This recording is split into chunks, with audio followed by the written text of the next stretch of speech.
We would like to acknowledge the Yuggera people and the Turrbal people as the traditional custodians of Meanjin, the lands on which we record this podcast today. We pay our respects to elders past, present and emerging. Always was, always will be, Aboriginal land.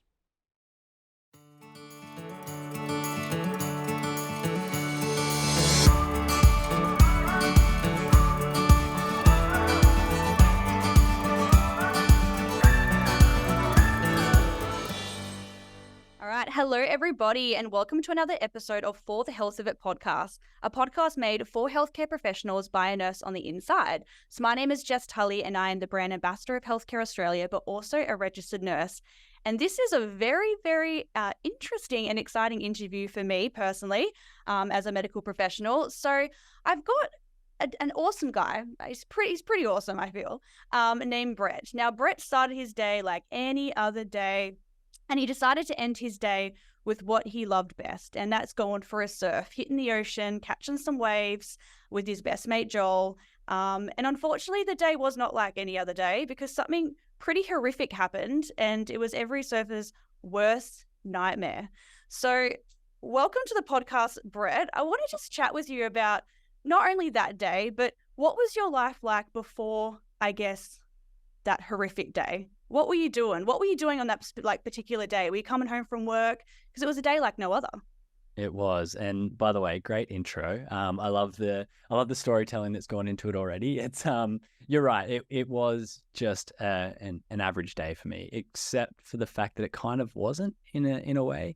I always think it's interesting when everyone looks back at that day and they're like, oh, were there any signs that this day was going to be different? And I'm like, through the lens of what has happened, it's easy to look back and be like, oh, maybe that was a sign, maybe this was a sign. But the way that I kind of landed on it was to think about it as though it was just an average day, that something very unaverage happened in. So like that day for me, I mean, I could easily look back at it and say the fact that I woke up to a phone call from my boss at 2 a.m. saying that the surf shop that I worked in at the time had been broken into was a sign that it wasn't going to be an average day. But this is just one of these things that happens from time to time. So like my day was kind of just spent dealing with the break-in. So I spent a lot of time talking to doctors, talking to the police officers, and doing the thing like just cleaning glass out of the shop and kind of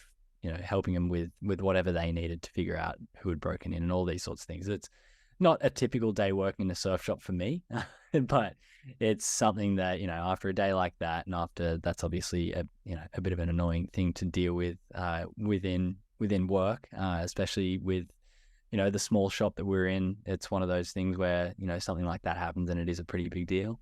Yeah, absolutely. So I spent the day dealing with that. And the reason I had decided to go for a surf that afternoon is because I was like, okay, after this day, I need to kind of do something to wash that off and to make me feel a little bit better and to try and turn it around as best as I can. And for me, something that has always worked in order to do that is the thing that I've always loved doing the most, which is surfing. So that's kind of what took me to the beach that afternoon. It's what I'd usually do, and that day was no different as far as how I would usually try and decompress. So I had decided, as soon as I left work, I was like, it doesn't matter what the waves are going to be like. I'm just going to get in the water and have a surf. And as I was driving home, I was trying to figure out who I could call to come with. And first person I call is actually my good friend, Nick. And he doesn't answer because he's actually headed straight home after work because he's got things to do there. So next port of call is another friend of mine, Joel. So I just kind of go through people until I find someone to surf with. And Joel was the person that answered that had agreed to come with. So organized the surf with him that afternoon. And that was kind of how the afternoon sets up, I guess. Like it's one of those things where, when you're planning on going for a surf and, it's you've dealt with this other thing during the day, it doesn't feel, like there's that much different. Like you kind of just almost on autopilot at that time, just going towards this thing that is going to make you feel a little bit better. And that's kind of where I was at that time. Yeah. And then next minute. Yes. Yeah. Because I remember you saying in some interviews that you had a bit of not an average day, but it was a bit of a meh day, and you were trying to go for a surf to cheer yourself up. So I mean, what are the chances? You try and do something to, lift your spirits and turn a bad day into a positive, and then it turns into a very, very, very bad day. Um, I'm going to be asking the generic questions during this interview that you get asked all the time, but I've got some other ones as well. But obviously, people are clicking on this episode because they all want to know, like, oh my God, what happened? Did you have a sixth sense? Like, did you know the shark was coming for you? Like, it's all those standard questions you get asked, right? So, guys, if you listen to his documentary, Attacking Life, you can actually hear everything. But I'll run through it. So, you've gone into the water, you're having a great time with Joel, you're catching some epic waves. You kind of at that point where you're like, okay, it's getting the sun's going down, we need to get in, let's just maybe catch one or two more waves. You were just sitting there by yourself, and then what happened? Yeah, so the reason I was sitting there by myself, despite the fact that I was surfing with Joel, is he'd actually just caught a wave. So, I'd watched him catch this wave, and he got it all the way down to the end of the lineup. So he was probably like 150 meters away, and I was just sitting there waiting for him to come back, because we'd had a fair bit of time out there to chat and talk about the breaking and all those sorts of things. And as I was sitting there waiting for him to paddle back out, I was kind of just reflecting on the day, and the thought that I was having at that time was, despite how bad the day has been, at least I've been able to do something to, try and turn it around. And I was feeling a little bit better. And it was as I was having that thought that I get struck from my right side by something with an immense amount of force. And the power of this, I've always found it difficult to describe what it feels like. And I was never a good footy player playing, like when I was growing up. I was always very small, and they'd always put me out on the wing somewhere where I wouldn't get tackled. But it felt like one of those tackles, like just one of those things where there's like one of those bigger kids that you play against when you're younger, hitting you really hard. And like for me, I just get thrown so far off my board, like launched off my board almost.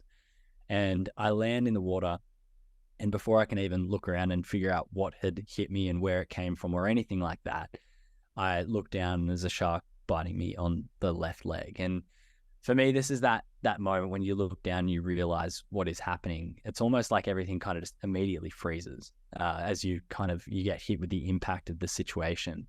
It's one of those things where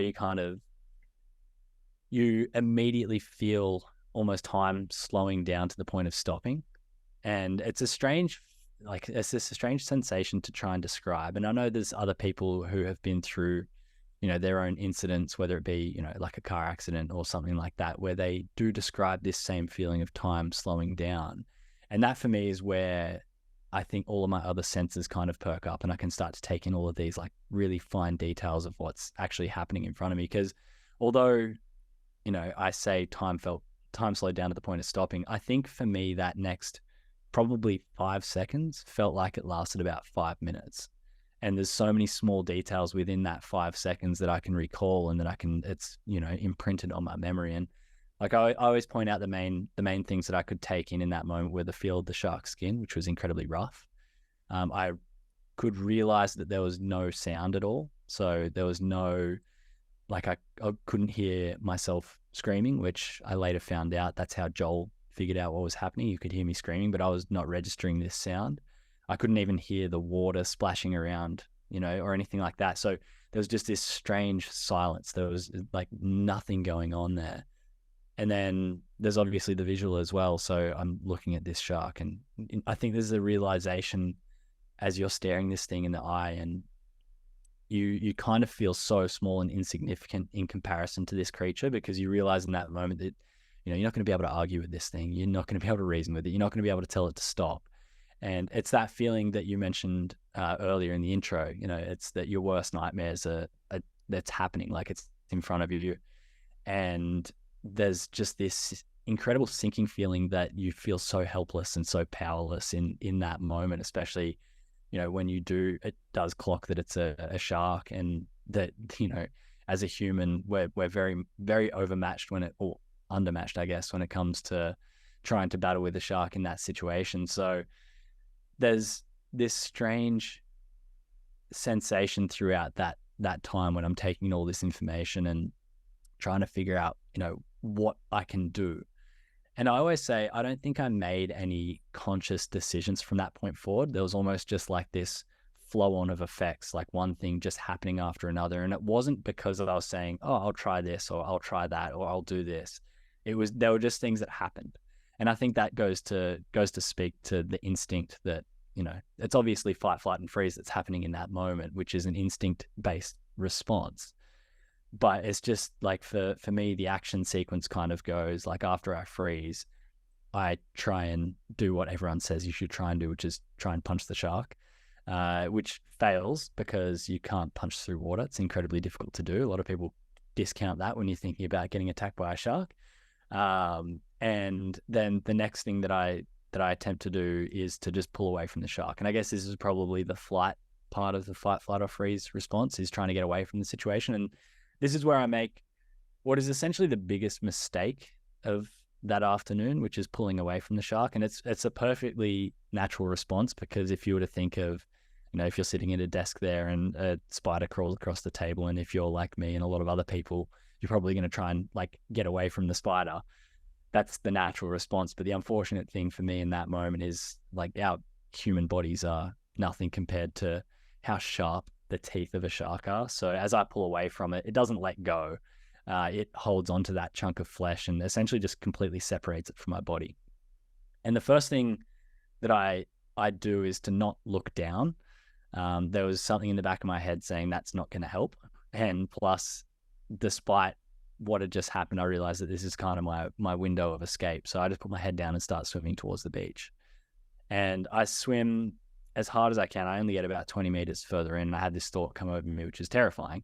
And the thought is, I wonder if this thing's going to come back a second time. And that is a terrifying thought to have. And I think the only thing more terrifying than that thought is looking over your shoulder to see it approaching again. And luckily I have enough of a reaction to put my hands out to try and stop it.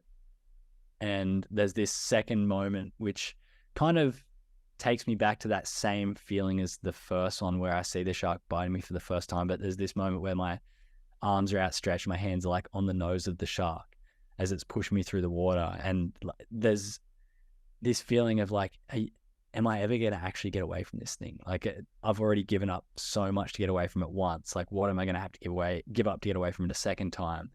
And that for me is one of the most insignificant moments of my life as far as how big I've felt. Like, I've felt like I've been a speck of dust compared to the size and the strength and the power of this thing, especially, just how helpless you feel in that moment. So luckily, as I'm, trying to hold it at arm's length, I see this wave approaching, and, the next action that I instinctively decide to take is when the wave hits us, I try and push the shark to one side.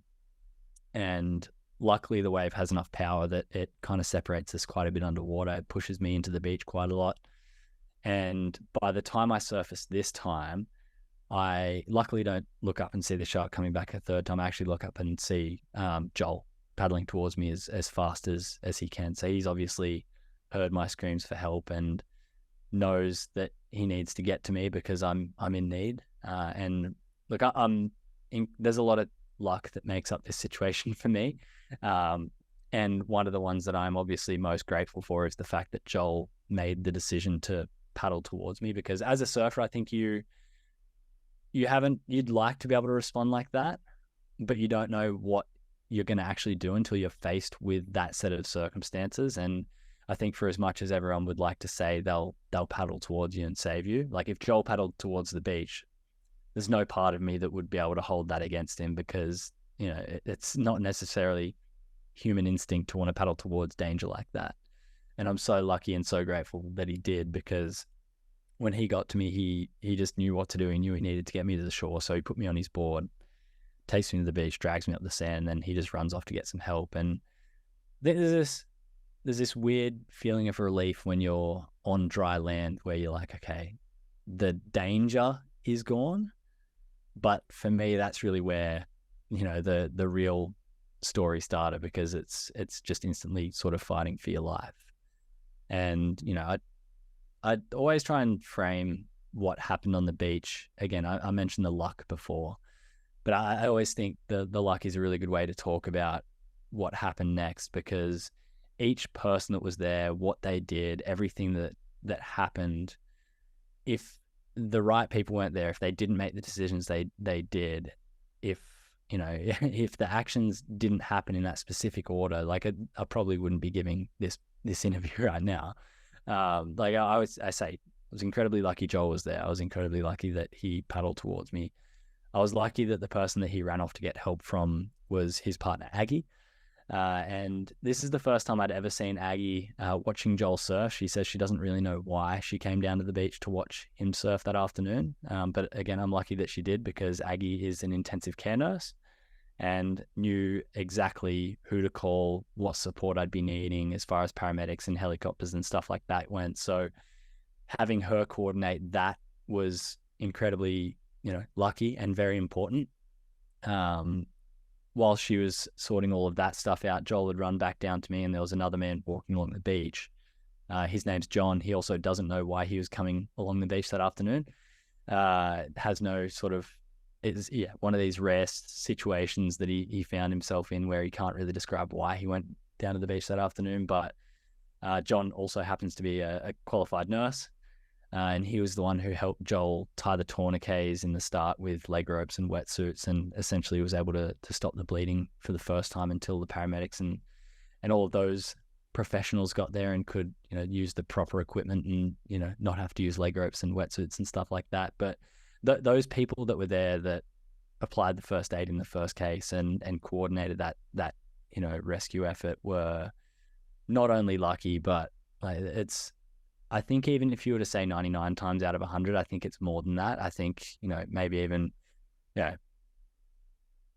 I don't even know how to quantify it with numbers, but 99.9% of the time, I think my story sort of ends there in tragedy on the beach. But having the right people there, making the right moves and doing all the right things is what saved my life. And they're all people I'm incredibly, grateful for, and I'm indebted to for a very long time, because it's one of those things. I can only frame it through the lens of luck. There's no reasoning to why those people were there or why they did what they did. But after being as unlucky as I was to be attacked by the shark in the first place, every single thing that happened after that is the luckiest moment of my life, and it's really what has led me to be here today.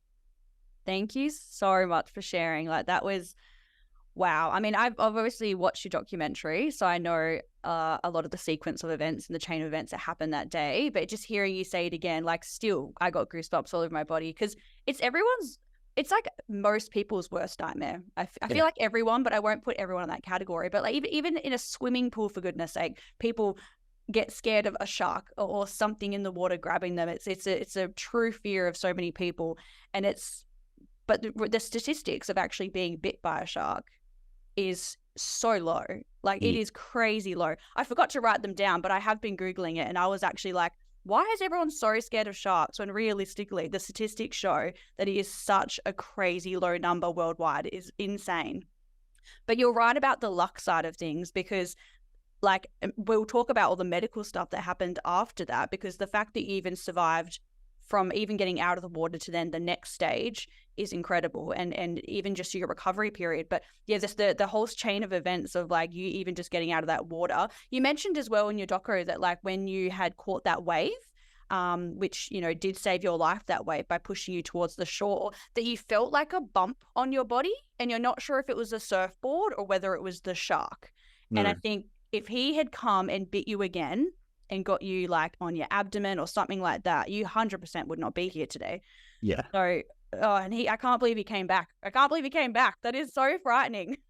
Yeah, I think, going back to what you said before about, the odds of being attacked by a shark, and despite how unlikely it is, there is this innate feeling of fear. And I put it down to Jaws, as to why a lot of people have that in there. But I think what it actually is, it's, the best way to describe it is, I think it's being in a position as a human being that we're so not used to being in, which is part of the food chain. Like, as human beings, we're not even apex predators. We completely escape the food chain. So to be part of that is something that we don't know how that feels. And I think there is a real fear that comes along with that. So that for me, I think, is where a lot of people, despite how, you look at the odds and there's like, you should be more terrified of walking in a field of cows than you are going in the ocean, because you look at statistics and there are far more cow-related deaths than there are shark-related deaths per year. But there's just something about being actually eaten, and being part of the food chain that as human beings, it's such a raw part of our evolution that we're not connected to anymore, that I think is why people have that fear. And it is a strange thing to think about, and a strange thing to try and, answer those questions as to why, but probably a combination of jaws and the fear that comes alongside that. And I've actually been reading a book recently about sharks, and they go into the history of Jaws. And actually the guy who wrote Jaws, I forget his name at the moment, but he spent the later part of his life working on shark conservation, because he was actually quite upset with the fact that his story and his novel, because it was obviously a book before it was the film, was something that, contributed so negatively to the image of sharks worldwide, and has created them to be this monster that a lot of people see them as now. And he felt so bad that he spent such a large part of his life in the back end of it trying to focus more on shark conservation, which I think is quite an interesting perspective to look at from someone who was essentially responsible for the way that everyone looks at sharks now. Heavy for him to have to go through, for sure. But it is true. Jaws is a massive part of that, 100%. Like, I watched Jaws as a, young child. I think I'm getting really old now, but as a young child, I watched Jaws, and I've always had that horrible fear. But I've got such a fascination with the creatures too. Like, I went to Port Lincoln to do a nursing contract, and I went there specifically to shark cage dive, because it's the only spot in Australia to do it. And the guy that created the shark cage dive in Port Lincoln actually was attacked. I think it was the 1960s. And he had horrific injuries, and he survived. He was spearfishing. And I love that, he's not even like afraid of sharks anymore. He's in there in cages and creating like a positive view around sharks, being like, you can see them up close, and they're not dangerous. Like, you can't have that perception of them. And being in the cage with them, they were actually quite majestic underwater. They were just doing their thing, and they're actually quite beautiful to watch. They're incredible. Not the situation you had though. As a surfer as well, because I'm not a surfer myself, is it like a normal thing to always go with a buddy, just in case there's accidents or something like that? Or was it more of you just wanted your bro there just to like have a chat? Yeah, everyone's different when it comes to who you choose to surf with. A lot of the times, there's a good chance if you go surfing, there will be other people out in the water anyway. Because surfing for me has always been a combination of something that I've enjoyed to do, something that's been competitive, but it's always been a way of coping for me. And a part of that is because it's where all of my friends are. It's always natural for me to talk to my friends when I go for a surf. So it would always be normal for me to actually send a message or try and call someone to go for a surf anyway, because it's part of my social connection. So yeah, it's fairly normal for me. It's not always the case with everyone that you talk to. And like, I still would spend quite a bit of time surfing by myself, because you can't always, have someone who's got a spare couple of hours to go jump in the water. So there's still plenty of times you'll go surfing by yourself. And for me, before the attack, it was never really a conscious thing that I looked at as far as, having a buddy in the water in case something went wrong. But it's not until something goes wrong that you realize how important it is to have someone there as a backup. Because, if you're stuck on the beach and you don't have that help or support, no matter what it is, like, obviously a shark attack's at the severe end of the spectrum, but, I've broken my ankle surfing before at the same beach, at Bombo Beach. And not that it's a cursed beach or anything like that. It's a great beach. I think everyone should enjoy spending time there. But I was surfing by myself that day, and just trying to walk up to my car with a broken ankle was a terrible experience. So now I'm much more likely to message someone, knowing how important it is to have that person, just in case. You never know. Yeah. And nurses, go for walks along the beach, because people might need you as well. Exactly. FYI. Yes. So the train of events, you're on the beach, okay? I'm guessing a sense of full relief that you can feel that sand under your body. But then obviously the next part of your journey is about to begin. A lot of frantic, stuff going around you. Were you going in and out of consciousness, or were you actually awake for this whole period? I was conscious right up until I got into the helicopter. So yeah, I was aware of everything up until that. There was periods where I was kind of fading a little bit, but yeah, I'm still aware of everything that happened up until the helicopter, which that was mainly just due to painkillers that I went out of consciousness. I saw what you got given. No wonder you were on another level just there. So yeah. I'll go through, because Brett actually sent me his medical records, which was, I'm so honored that you know, trusted me with this information. It was so awesome as a healthcare professional to read this. I found it extremely fascinating. I've got little highlighted bits everywhere. But your actual triage information, so like the bat phone will call when there's like a real serious emergency in a hospital to give them a heads up so they can start getting things ready for the patient, whether it's a trauma, whatever it is, an accident. And yours was a category 1, which is the most severe category, to say, you know, this is a life or death situation, which yours was. And it said shark bite. Your blood pressure was 60 systolic over 40. Now, for healthcare professionals to hear that, they would just be going, oh, because it's just, you know, that's showing you that you've lost so much blood. You've lost so much of your fluid. And actually just surfing already, you're going to be losing so much of your fluid because you're dehydrating yourself because you're being so active, and surfing is such an active sport. So having that blood pressure is a very scary thing. But it says that you had given 2 units of blood en route. So, you know, the paramedics had actually organized that. So that is another chain of events that had, with the whole luck side of things, because if you were in a more of a rural town, they wouldn't have blood. 100% no. And some hospitals don't even have blood. It's only, you know, bigger hospitals that even have that. So the fact that you were able to get that blood in you very quickly after that attack was just, you are so very lucky. But yeah, you did get 60 milligrams of ketamine. So that's probably why you were on another planet. And you do talk in your doco about some wild, really crazy dreams you were having in the helicopter, about your whole recovery process, but it hadn't even started yet. You were still in the helicopter. That was definitely a very strange experience to kind of go through that whole recovery almost. And it very much felt like a dream when I was going through it, but almost kind of picturing what each of the stages was supposed to look like. It was just a strange thing, only to wake up in hospital and feel like you've got to do it all again. It was strange, but I guess that's what 60 milligrams of ketamine will do to you, right? Yeah, I mean, it's actually a horse tranquilizer. That's what it was originally used for. It's heavy stuff. When I give ketamine to a patient, I have to close the curtains. I have to use my soothing yoga voice. I'm like, you're in a safe area, and then I'll give it to them because people trip out on that stuff. So, yeah, I mean, did pain hit you then, or were you like not feeling any pain at this point because you had so much adrenaline and drugs gone board? Pain wise, there were a couple different stages. There was so much adrenaline at the start that I didn't have any pain until I got to the beach, and until Joel and John and Aggie were all around me helping. And at that stage, there was no pain in my leg. It was actually pain in my stomach. So I was actually getting them to check if I had been bitten there, because I just didn't know at that stage because so much had happened in such a short amount of time.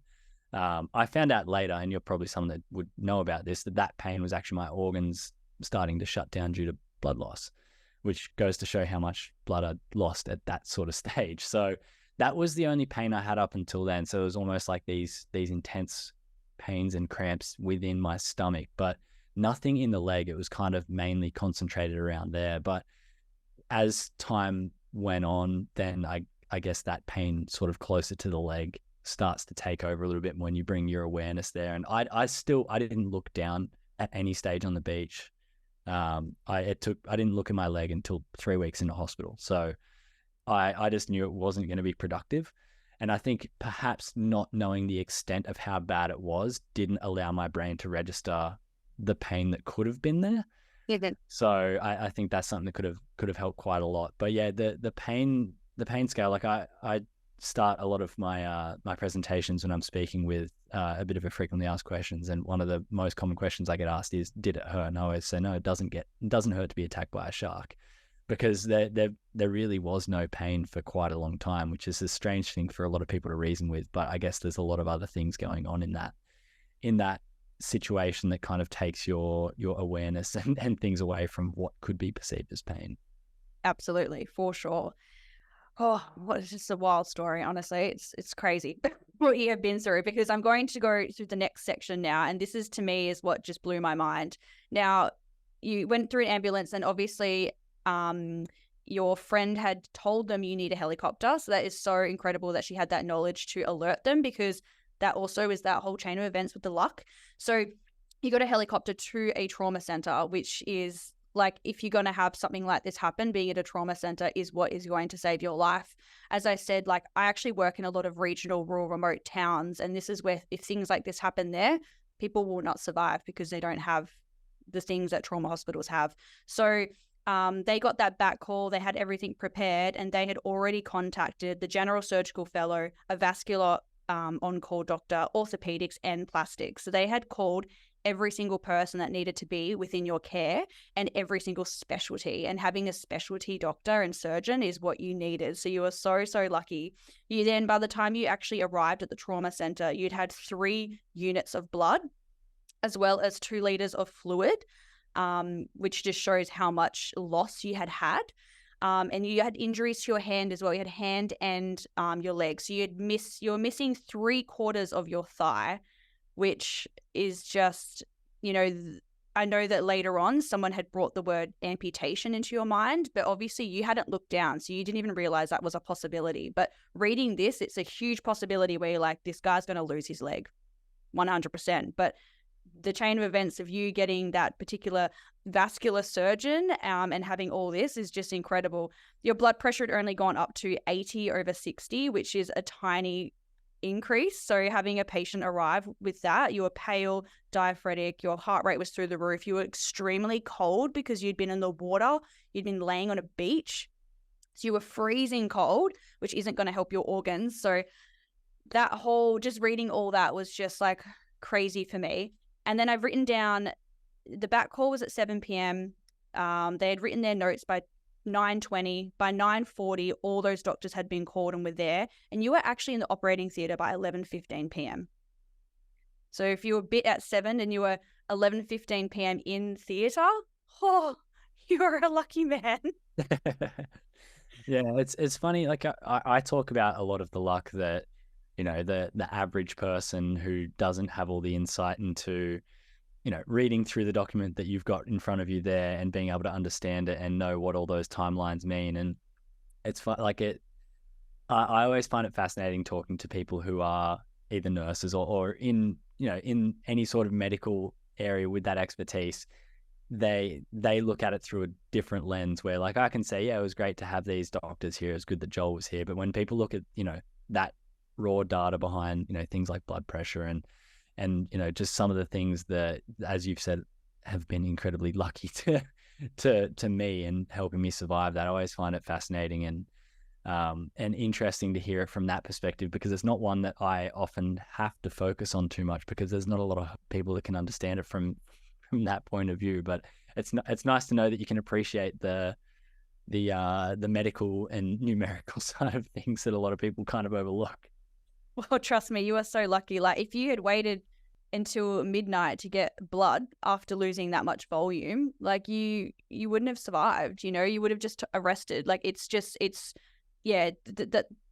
reading it all and looking at the timestamp, like just even what happened in the water and then coming out and then looking at all this time stamping, I'm just like, wow. That's why I was so grateful that you sent me these medical records. It's pretty amazing. And I also credit to that hospital, because they even got social work involved, because they knew that you needed, so much rehab. You have your family, you've got your friends, you need some mental health input. Like, there's so much that happens, and you have to look at the patient holistically and look at everything. You're not just focusing on their medical care, you're focusing on everything of that individual from the moment they get to that hospital. And they'd already called a social worker in, and they'd done such a thorough note. They'd helped with the media, they'd helped with your parents, they'd helped with everything.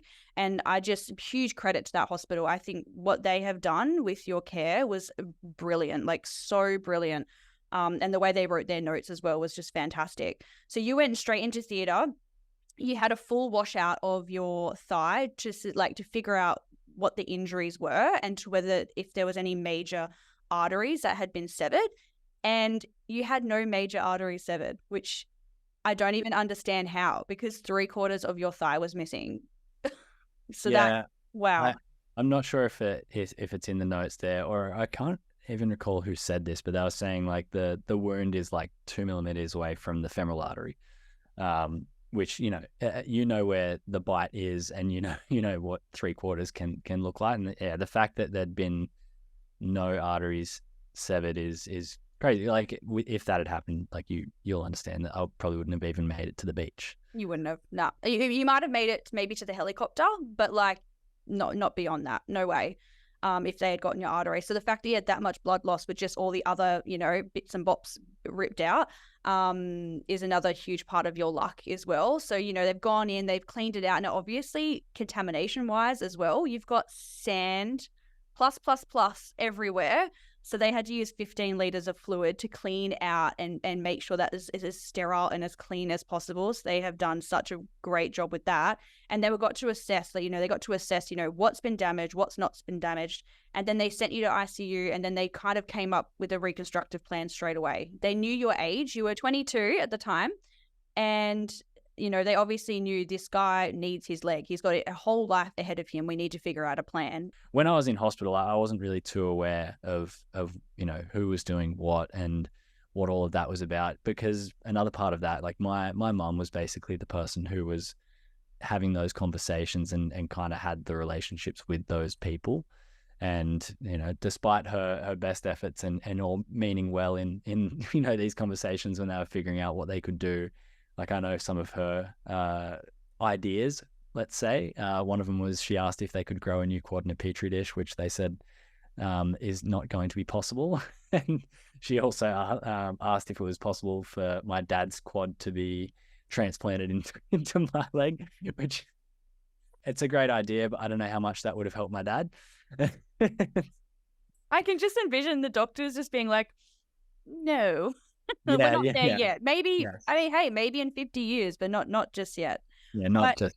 In terms of the surgery that you did have, it's pretty extraordinary, and it's not really done very often.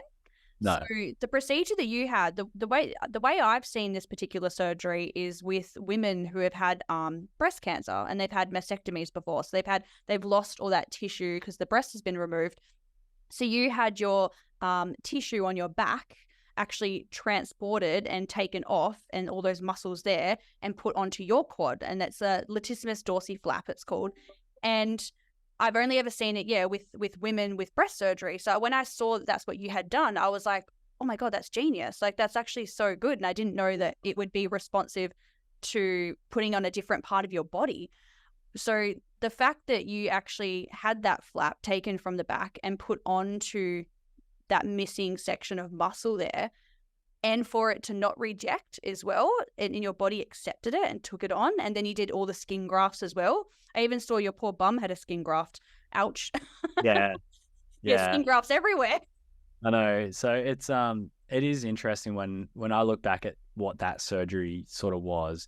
I didn't know too much about the details. Like they kind of told me similar to how you just described it then, but for me it just meant nothing. Like all I cared about was, can we do something to save my leg? Like there was, I guess you have to be confronted with the reality of what it's like to lose that leg and for amputation to be a thing at some sort of stage.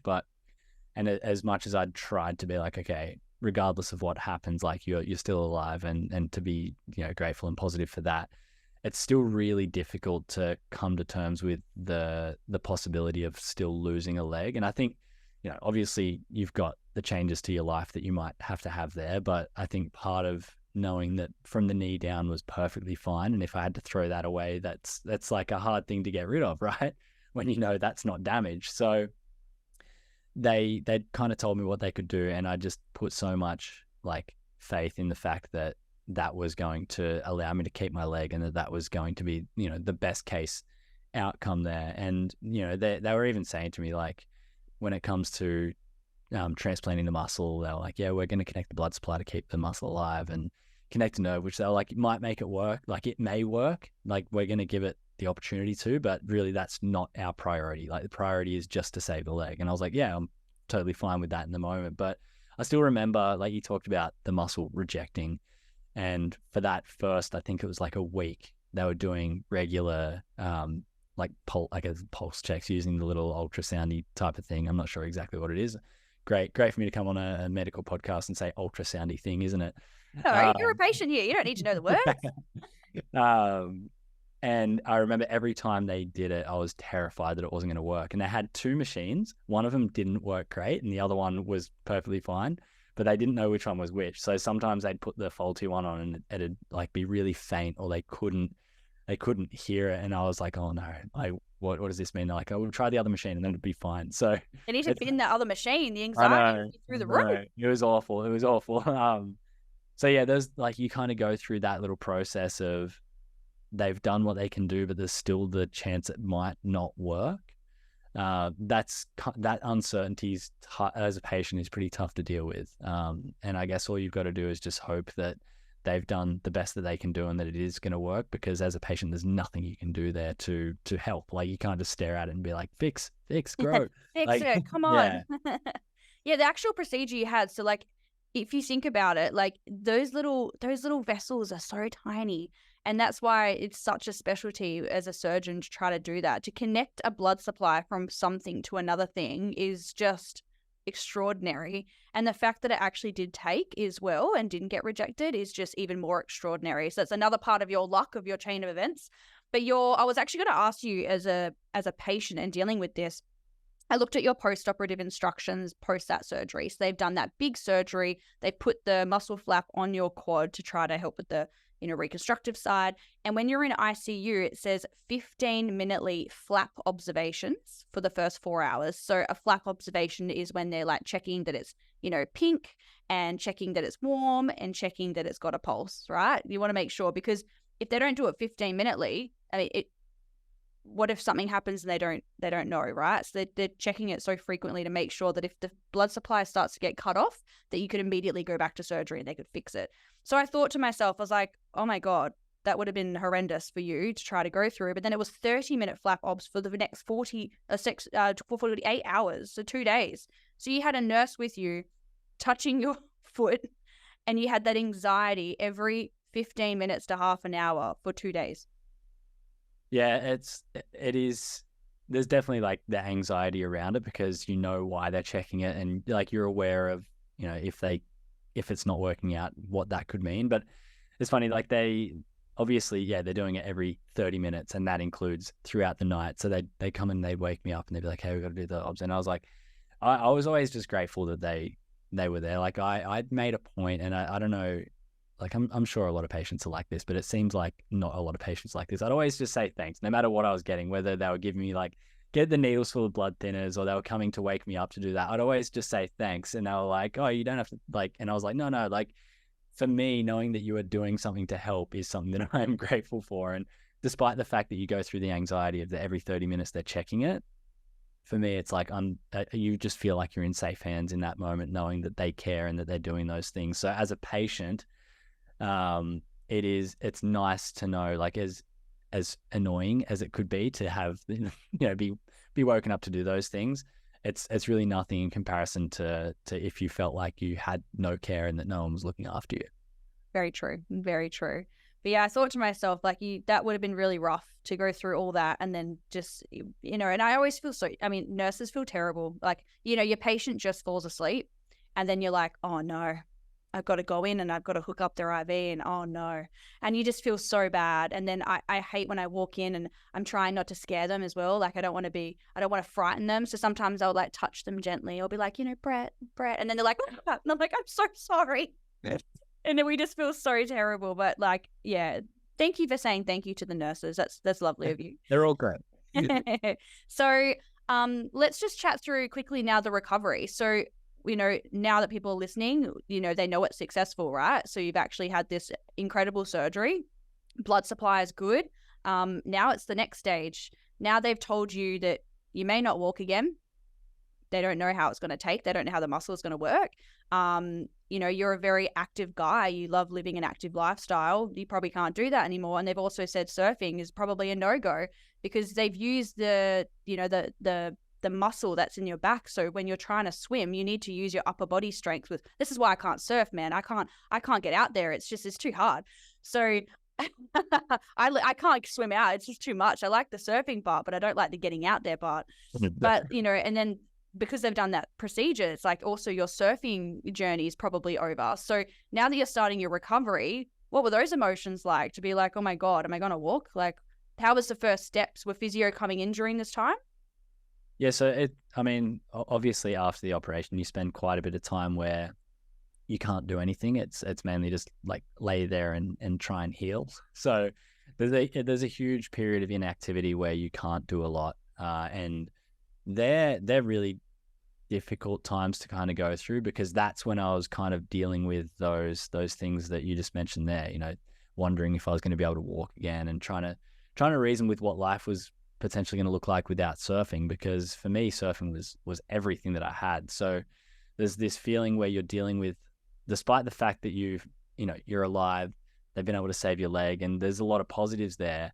There's this overwhelming feeling where you're not sure what life is supposed to mean for you, because the thing that makes you who you are is maybe not going to be a part of your life anymore. So I think the hardest thing about dealing with that in that time is that I couldn't put anything in my control to work on trying to get better, because it was just about laying there and healing. Like I couldn't go and do anything, and that's a tough place to be in.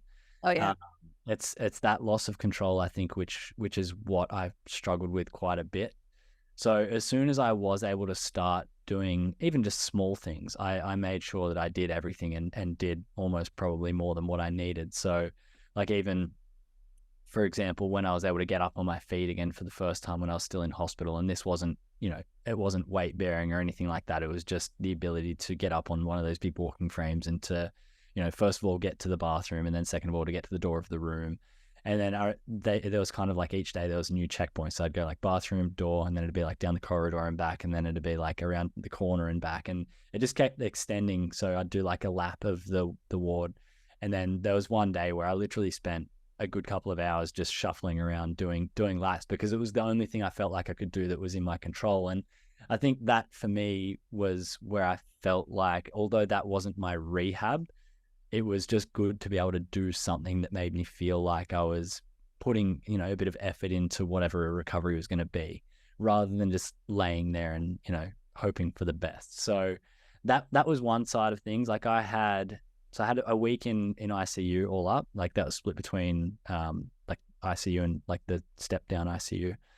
And then I had 3 weeks on a general ward. And then when I got moved into the rehab ward for the last week, that was where I started to make a little bit of progress. And it wasn't so like I still couldn't weight bear. I definitely couldn't bend my knee or anything like that. It was still very much let that heal, but I was able to start working on building a little bit of strength and a bit of just like usability in some of my other muscles, because even though at that point 4 weeks in hospital isn't, super long compared to what some people can spend in hospital. Like I remember it kind of hit me the first day I was given like a tub of yogurt to try and open. I didn't have the strength to peel the lid off. I just, like, my arms had atrophied that much in that short amount of time. So getting into rehab was a good point, because I could start to work on that. And like, it's only small steps, but it was good to be able to take those first steps forwards. And I guess rehab in hospitals, you'll be aware, is kind of like getting you to a point where you can be independent and you can go back home. And like that's a big moment to be able to like not walk out of hospital, but to leave hospital, and to go into a place where you're familiar, where, you have all of your friends there. You can go and, just be in somewhere which feels more comfortable, rather than being, like I always say, hospitals are obviously a terrible place to spend time in for many people, despite the fact that it's cold and the food's terrible. Like, it's a very lonely place. And I think being able to be back with those people that, that are a big part of your support was a massive step for me. But that was really the start of my recovery. It was when I left hospital. Yeah. And that's because I was able to link up with my physiotherapist, and he was someone that helped me massively be able to go through those next steps, as far as, ticking off those little boxes of being able to move my legs a little bit more and start to weight bear and to move around and start to work through those goals of walking again and trying to progress a little bit more, which was its own incredibly lengthy and difficult process. Very much so. So considering, 4 weeks in hospital, your upper body strength would have been like pretty strong, especially being a surfer. You guys have insane upper body strength. Considering that 1 month in hospital, you had lost so much of your muscle that you couldn't even open lids and stuff. That just shows, like, that moving around in hospital, healthcare workers and patients listen to this, you got to move around as much as you can and use your arms and all that jazz. So yeah, that's crazy that you had that much atrophy in 4 weeks. So your journey in total with your whole rehabilitation and stuff, was it around the 5-6 month marker before you were like then walking and then being more active again?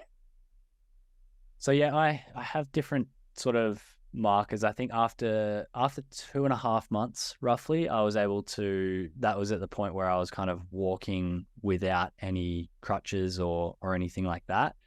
And I was able to get around the house, and I could walk down the road and you know, do those basic things, which was nice. And I wasn't moving you know, fluidly at that stage, but I could get around, which was good. The best part about kind of that checkpoint was I could get back in my car and I could drive myself around because I was able to bend my knee a lot more. Oh, the independence. It was like, yeah, it was. And like, I love my mum, but she was the person that was driving me around everywhere. So anytime I needed to go and get coffee with my friends or whatever, she'd drop me off and pick me back. And just the ability to go and do stuff without having to rely on someone else, I think was a big step for me. So that was like 2.5 months, I'd say I'd regained pretty much all of my independence, which was great. After about 3.5 months, that was the point where I was able to go back to work. So spending all day on my feet, which is a good point. And then after 5 months, it's funny, like a lot of people say, how long was your recovery? And it's hard to put a time frame on it. These are just checkpoints. 5 months was my first surf back. Oh yeah, that's a good checkpoint. And that's obviously a huge one for me because you look at, you know, what I was told as far as what to expect with surfing and what it meant for me to get back in the water. That was massive. And surfing for me 5 months in, and that first surf back was nothing like the surfing that I was doing before, but it was such a big step. And there's so much pride and so much, you know, appreciation that I have when I look at, you know, that first surf back and knowing what it took to get to that point was such a huge moment for me. And I think there's something about when you are achieving these little goals and these checkpoints that I mentioned, and, you know, you're starting to realize the things that, you know, they were told to you that they weren't going to be possible. When you start to achieve those and you realize how far you might be able to push this, that's when you start to look forward, and it kind of just opens up this world of possibility as to what you might be able to achieve. And for me, that was massive in being able to be like, okay, although this is my first surf back and it's the biggest thing I think I could ever achieve in my life, it was kind of like, well, what next? And I kept pushing myself to try and achieve more. And a lot of it was very much surfing focused. But at that stage, when you're like, to be a good surfer, I wouldn't be able to do that without being somewhat athletic. So walking had progressed from walking to jogging to running. And that helped surfing progress from just standing up on a longboard to riding the surfboards that I was beforehand to doing turns. And, you know, that was its own journey of progress. And, you know, I look at timelines and I'm like, well, if you go beyond that 5 months, it's like, I don't know if I'd still, like now 7 years on, consider myself fully recovered, because obviously there's deficits to where I was before the attack. But it probably wasn't until, you know, 2 to 3 years after the attack where I could essentially do everything without any sort of limitation, apart from, you know, the occasional, you know, limit that you'd find in strength where the leg will kind of just give way. But that's not the end of the world. You kind of learn to live around that. Yeah, absolutely. First of all, your poor mum would have had a heart attack knowing you were going back on the water after 5 months. The poor anxiety of that woman, I tell you. Oh my goodness. Did you have any fear at all getting back in the ocean, or you were just completely just like so excited, so pumped to get back out there? Zero fear? Saying zero fear would be like probably an overstep. Like I would say, I think a lot of people would expect going in the ocean and the fear of sharks to be at the top of the list. But for me, the bigger fear was not, like, I didn't know what surfing was going to mean for me, despite the fact that I was going to be able to get back in the water and to surf. There was still this big comparison within me as to what I was going to be able to do that first surf back as opposed to what I was before. And I had to drop that comparison for me to be able to get back in the water. And the way I was able to drop that comparison was trying to look at things, you know, logically and say, look, this first surf isn't going to define what surfing means for you for the rest of your life. You can still keep moving forward and see what that means. And I think that looking at it logically in that way was the same way I looked at sharks. Mhm. I tried to look at it as logically as possible. And you look at the odds of being attacked by a shark, and we mentioned it all earlier in the pod anyway, as far as, other things we should be more afraid of. And, the people always tongue in cheek say, you've been attacked once, then what are the chances of it happening twice? And you say, look, I'd hope that it wouldn't happen again. You can never say it's zero, but you can look at the numbers. And for me, educating myself on sharks and looking at maybe some of the conditions or some of the things that went into the attack happening the day of my attack, whether it be water temperature or time of day, I looked at that in a very logical sort of way to try and overcome that fear, because I think that is probably the only way that you can deal with fear in a lot of different cases, is to look at things in a logical sense and to prepare yourself. Yeah. Like you're never going to be able to throw yourself into that situation and just hope it's going to all turn out well, because sometimes it might, but when it doesn't, then like that's a big moment that you're throwing yourself into. So I look at, logic and preparation as being a big thing that helped me not only overcome that fear of sharks, which again, it wasn't zero, but I was able to reason with at that point. But then also that other fear of not knowing what surfing was going to mean to me at that point, I think was a big thing to overcome. And it took a bit of time to work through all of that stuff, but that's all part of trauma, really, is kind of, it's the physical side of things is one thing, but it's obviously far more of a mental battle, and that's what takes time. Yeah, absolutely. I think people listening to this podcast as well can recognize your mindset, from the moment of the attack through your journey through post recovery. You've got a very good, logical, as you said, and very positive mindset. And there are dark times, obviously, but you state it. It's a thing that happens, but you've got a really great mindset. So this was 7 years ago. You've obviously been on this journey. Tell me a little bit about what you're doing now, because you're doing some pretty incredible things with your life right now post this attack, and it's to do with a lot of mindset and things like that. Run through that with me. Yeah, so I kind of arrived at a point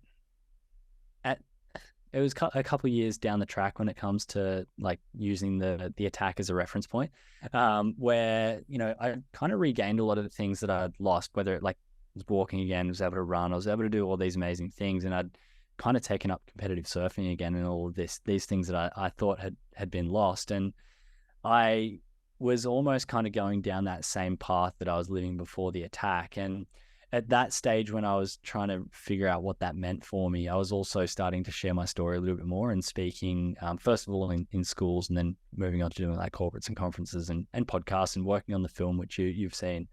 And I was kind of weighing up what both of these things meant to me. And I think one of the most difficult questions I've ever asked myself in my life was, did you really go through this whole experience just to become the person you were beforehand? Like kind of looking at that path I was traveling down of chasing that dream of becoming a professional surfer again. And I think when I looked at what this whole experience could mean for me, I don't think it was to become the person I was beforehand, because I looked at what I was doing with sharing the story and the impacts that was starting to have on other people. And that was something that gave me a lot more purpose, and it gave me something that I cared about, which is beyond just myself and my own, selfish desire of becoming a professional surfer. So when I looked at this other thing, I started to look at that as being something that meant a lot more to me. So that's something I've been doing a lot more in the last couple of years, is focusing more on the speaking and sharing the story. And obviously doing the film was a big part of that. And that's one side of the things that I care about these days that I do quite a lot, is sharing the story with the hopes of helping other people. But another side of, the things that I focus on is challenging myself and pushing myself physically as well. I think when you've been through something like I have, you're always, and you've been through this process of asking yourself, like, what next? What is possible? What can you do with what is in front of you? You naturally take on, new and different challenges. And that's always exciting to me. And those challenges for me have always kind of manifested in different physical pursuits. And, the first thing I did was walking 100 kilometers for Oxfam, which a few people may have heard of before. I've gone on to run a marathon. I've recently done a 50-kilometer ultra. I've paddled between 2 islands in Hawaii, and doing these things, it's not so I can, brag about all of these things that I've been able to do. It is for a purpose. Like, I think number one is to challenge myself, because these physical things I like to use as an excuse to keep myself fit and healthy and active. I'm not necessarily someone that can just go to the gym and keep working every day, keep my legs strong. And I know that's going to be a big part of my life from, for a long time, is making sure that that is in the best shape possible. So doing this allows me to, keep my leg in good shape. But I think the other reason is to for me, in a personal sense, is to test my own resilience. It's putting myself in that same position I was going through in the attack and the recovery, and having to use the same things that help me deal with the struggles there, but it's just in a far more controlled situation with these challenges that I do. But I think there's a lot of value that other people can take in seeing someone like myself who's been through what I've been through and has been able to work through that recovery to the point where I've not only been able to achieve some of the things that meant a lot to me in the start, such as walking again and surfing again, but seeing how far someone like that can push themselves. That's where I think people can look at it, and it's a real tangible example of what humans are able to do. So that's something that I've always been a big believer in, is kind of, it's really showing people that the things that I talk about and the things that I believe in aren't just words. They are actions, and they are things that are very tangible. And I think when people can see that, they can then relate it to things that they've been able to achieve and do in their own lives. And it might not be running 100 kilometers, but everyone has their own version of these things that they want to achieve in life that they might not want to do. But, and for me, that not wanting to do doesn't come from, the desire. It comes from not wanting to fail at it. And I think failure is a part of life. And the more we can kind of grapple with that being okay, and you'd rather give it a go and, deal with whatever that failure means if you do fail. But if you put yourself in a position to achieve it and you do, then you're only going to be better off because of that. Whether you succeed or fail. But I think for me, it's about doing the things that you would want to do with, the time that you have on this earth. And like the biggest cliche that I speak about all the time, which is, something you'd expect, is that life is short and that you need to make the most of the opportunity you have. And it is honestly the biggest cliche I could think of, but it's so true. Like, as someone who has realized how short life can be based on the fact that I shouldn't be here right now, like, I can say that I wake up every single day and I do want to make the most of it because I know how quickly it can change. Yes, 100%. That's so good. I absolutely love your mindset, and everything you said is bang on. So true. Tell me a little bit about quickly the physio quote. I want to end the podcast with that quote because I think it was really incredible. He, is a good friend of yours. You've had a long journey together, and he said a particular quote to you that really, really helped you. What was that quote? Yeah, we caught up for coffee this morning, actually. So obviously a very important person in my life. So this quote from Scott, my physio, came when I was it was actually when I was in recovery from the surgery, where he had sent me a message just to wish me well, to offer his help and his support and his services in physiotherapy. But that, like, tangible help is great, but for me it was the belief that he had in the quote that he said, which is that regardless of the prognosis, you've got a long road ahead of you. And then he said, people fail not from aiming too high and missing, but from aiming too low and hitting. Look ahead with determination and set lofty goals. And that, for me, that set up what I've been able to achieve today. Like, that, everything I just spoke about then, as far as, what you can achieve in the time that you have on this earth, if you can look at it through that lens of not being afraid of failing and aiming higher than what you think, rather than, having all this untapped potential left on the table, I think is where a lot of people can learn a lot in the way in which we try to aspire for the things that we really want in life. So true, which is exactly why I wanted to leave that quote at the end of this podcast today, because everything you said was so perfect. And I was like, I'm going to end it with the quote. Well, Brett, thank you so much for giving us your time today and sitting down with me and having a chat. I know you've told this story a bazillion times, but I really appreciate it. And also just, going through the medical side of things, I found it so fascinating. So thank you so much for trusting me with all those documentations as well, because it made this podcast what it is. So thank you so much for your time today. Of course. Thanks for having me. And I'm glad that you enjoyed that side of things. It's nice to have someone that appreciates it, like I said before. But like you said, shared the story a bazillion times, and that is true, but there's always purpose in sharing the story. There's always that one person that could hear it and get something out of it that could help them. So thank you for giving me the opportunity to do that. You're so welcome. Now, guys, if you are keen to watch the documentary, it's called Attacking Life. It's on Stan. So if you're not a member of Stan, jump on and become a member of Stan. And if you like this episode, make sure to give us 5 stars and share this episode around. And Brett has a website as well, brettconnellan.com.au, I believe. And is it .au? No, .au. Oh, it's always a .com, isn't it? brettconnellan.com, and you've got all your bits and pieces about what you're getting up to as well. So follow, guys, and share the love. Thank you again, Brett, for coming on For the Health of It podcast. Thank you.